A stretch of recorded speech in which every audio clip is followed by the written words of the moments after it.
ఈరోజు మనం రవ్వ లడ్డు నేర్చుకుందాం. దానికి కావలసిన పదార్థాలు: ఒక ఒక కప్పు బొంబాయి రవ్వకి 1 కప్పు పంచదార, పావు కప్పు పాలు, 4 ఇలాచీలు, 2 స్పూన్ల నెయ్యి, కొంచెం కాజు కిస్మిస్. ఇప్పుడు ప్యాన్ పెట్టుకొని 1 స్పూన్ నెయ్యి వేసుకొని కాజు కిస్మిస్ వేసి దోరగా వేయించుకోవాలి.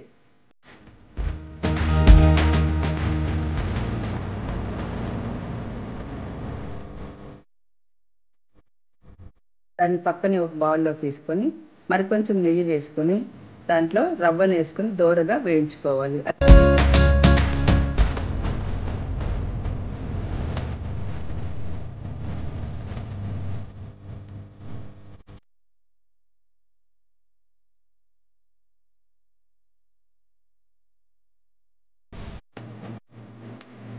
అది బ్రౌన్ కలర్ వచ్చిన తర్వాత దాన్ని కూడా పక్కన తీసి పంచదార పౌడరు, ఇలాచి, కాజు కిస్మిస్, కొన్ని పాలు వేసుకొని దాన్ని రవ్వ లడ్డులాగా చుట్టుకోవాలి.